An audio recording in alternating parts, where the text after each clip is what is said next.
Have you ever noticed how, after turning 40, certain truths start to weigh on you? The feeling that you could have gone further but didn't, that the promises you made to yourself at 20 are still there, unchanged, repeated, unfulfilled.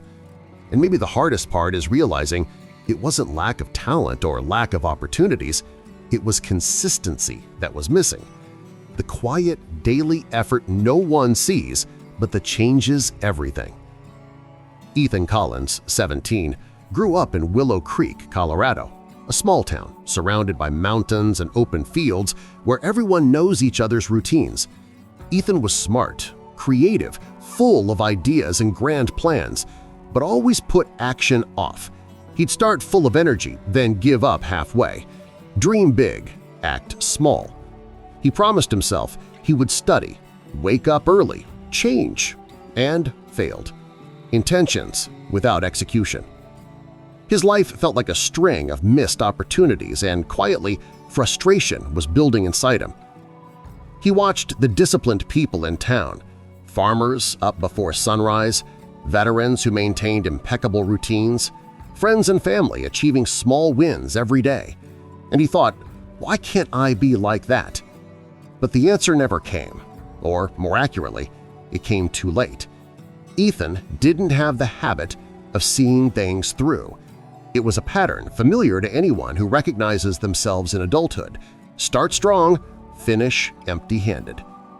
One day, walking to school, Ethan passed Walter Briggs, an Army veteran who lived next door.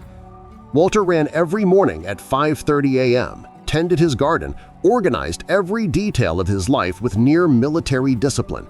And in that moment, as Ethan watched him pause to adjust his sneakers, Walter said something that would stick with him forever.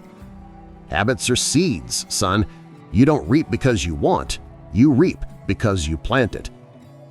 Ethan didn't fully understand it, but he felt something stir inside him. That night, staring at the ceiling of his room, reflecting on his failures, he realized the problem was never incapacity nor lack of talent. It was accumulated laziness, the habit of giving up, a routine of avoiding effort. And then, almost in a whisper, he made his first conscious decision. Tomorrow, I start. Small, but I start.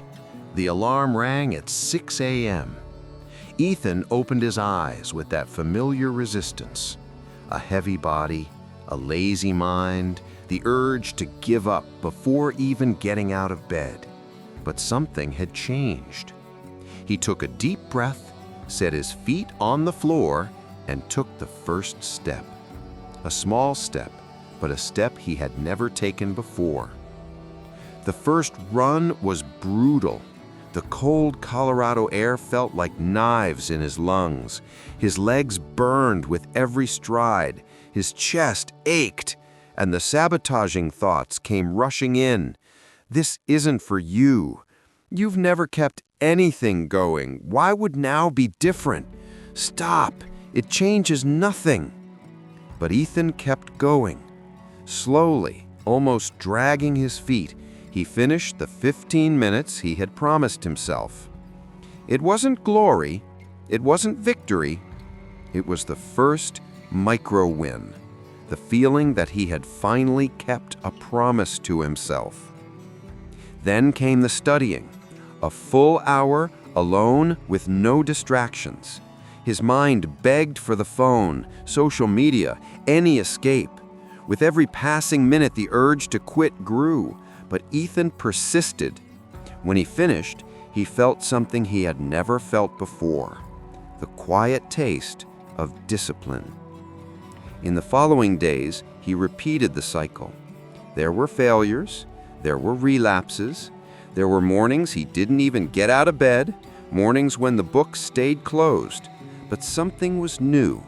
He always came back. The silent routine began to change something deep within him. His mother noticed, "You seem different." His teachers noticed, "You're more focused."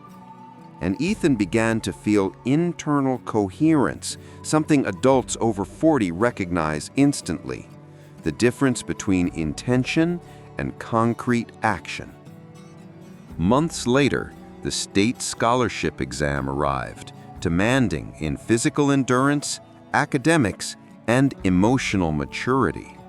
The kind of test that separates those who have built real habits from those who live off fleeting motivation. And Ethan knew in that moment that everything he had planted was about to be tested for real. Saturday morning broke cold and sharp, the kind of morning that makes anyone question their choices. But Ethan couldn't back down. He knew that if he gave in to comfort, he would lose, once again, the chance for real change. At the assessment center, the other candidates were frantic. Some tried to make up for years of neglect by cramming at the last minute. Others shook in front of the test, and some rushed through formulas, relying on talent without preparation. Ethan watched them without judgment, with only clarity. He was no longer the one chasing results through improvisation. During the physical test, most of them sprinted as if fleeing a fire and quickly burned out.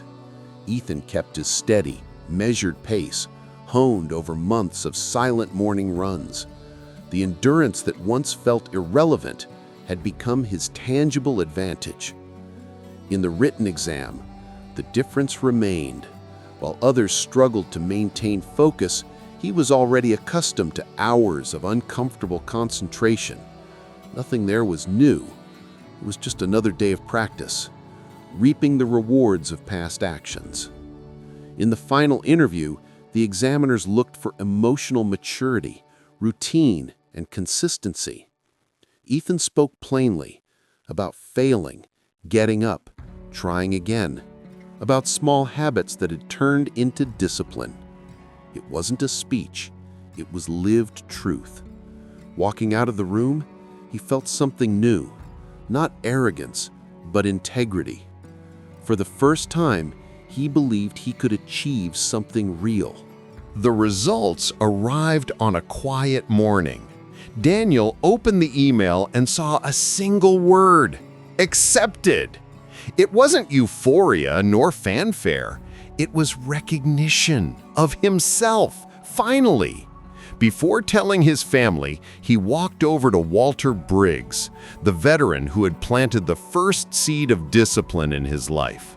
He showed him the email. Walter smiled and said, "Motivation is noise. Habit is structure. You built a structure, Daniel. That's why it held." Months later, Daniel had become someone consistent, not through grand leaps, but through daily micro-actions. He woke early, studied, trained, repeated habits that once seemed too small to matter. He began to inspire young people who saw themselves in his old version, teaching them that real change comes from silent persistence. He learned that the future doesn't respond to what you want. It responds to what you repeat every day. Plant today, even if it's little. 5 minutes of reading, 10 minutes of walking, a small action that can change your life. These quiet seeds grow and transform everything. Finally, walking through the streets of Willow Creek, looking at the mountains, Daniel felt peace. Not because life had become perfect, but because for the first time he had built his own structure, and what he planted would finally grow.